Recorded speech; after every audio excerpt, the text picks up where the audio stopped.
Parce que c'est bien beau faire des start-up et partir à zéro, mais ça, là, c'est des entreprises qui ont déjà fait leurs preuves. La majorité sont installées dans des régions. Ça attire, il y a une certaine attractivité. Ils sont déjà productifs. Le marché est déjà ouvert à eux.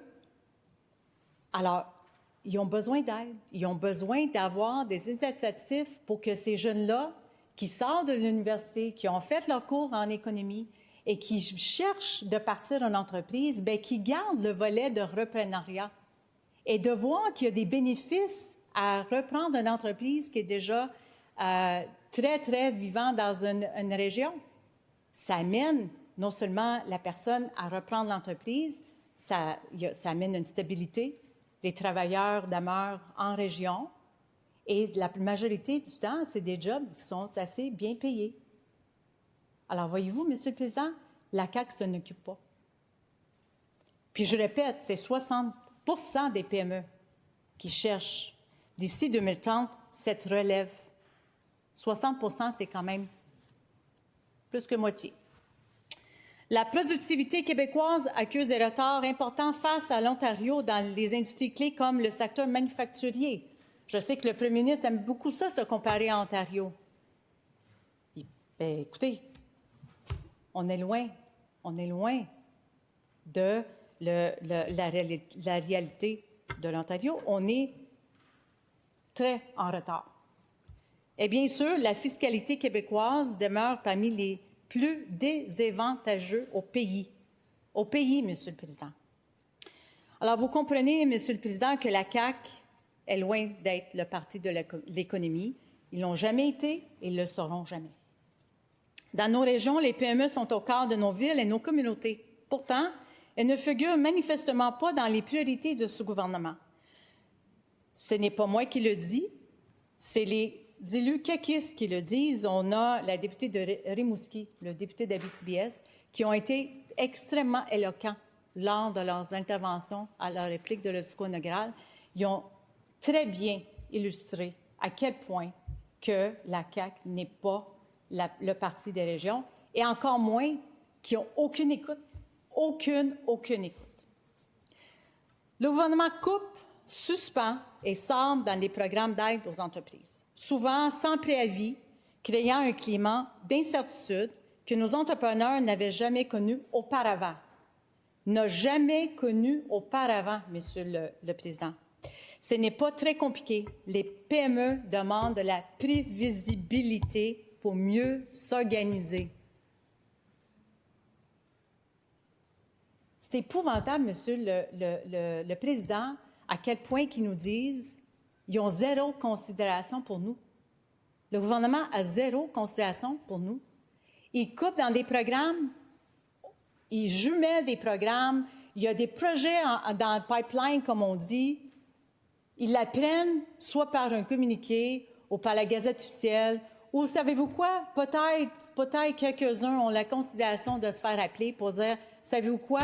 Le projet que tu as soumis, malgré que c'est dans le pipeline, on vient de changer les règles du jeu, vous sautez. Recommencez.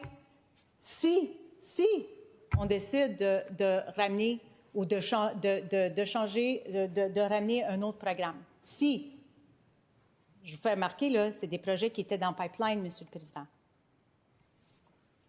Ça, c'est la considération qu'ils ont. Mais là, attachez votre sucre.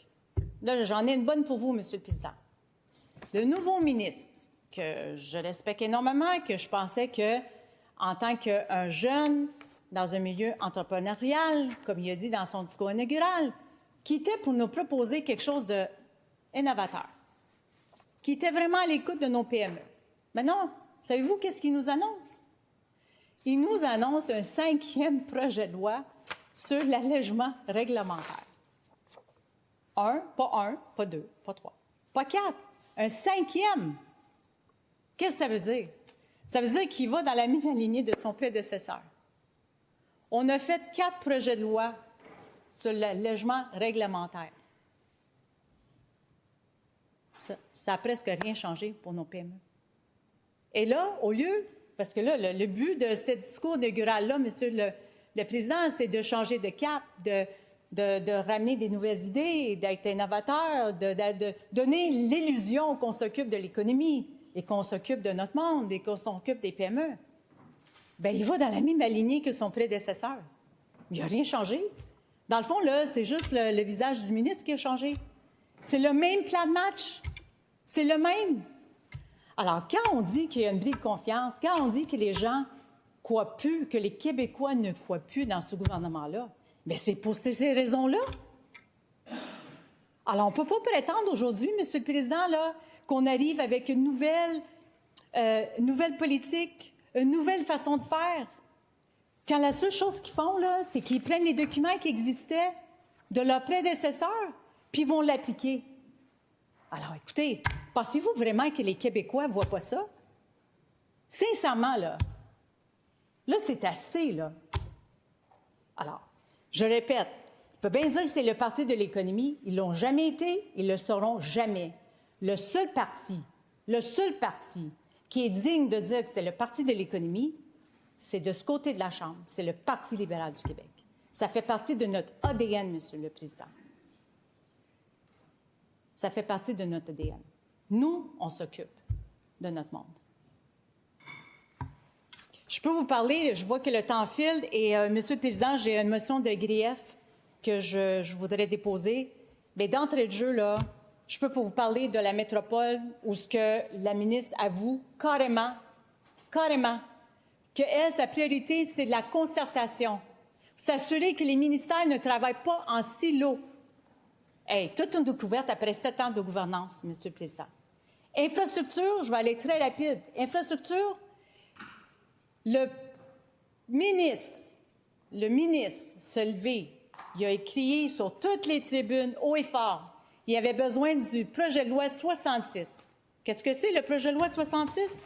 C'est un projet de loi qui permettait d'introduire un nouvel mode collaboratif pour s'assurer que les projets allaient plus vite, se réaliseraient plus vite.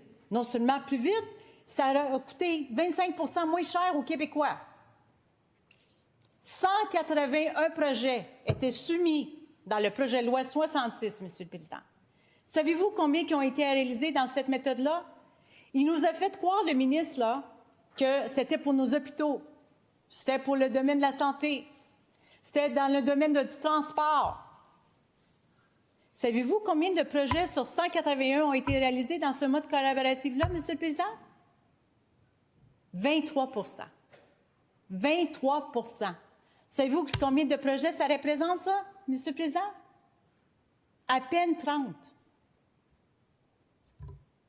Avoir entendu le ministre se péter les bretelles et de dire que ce projet de loi-là ça aura changé la donne, parce que presque tous ces projets-là, 181 projets, M. le Président, santé, éducation, transport.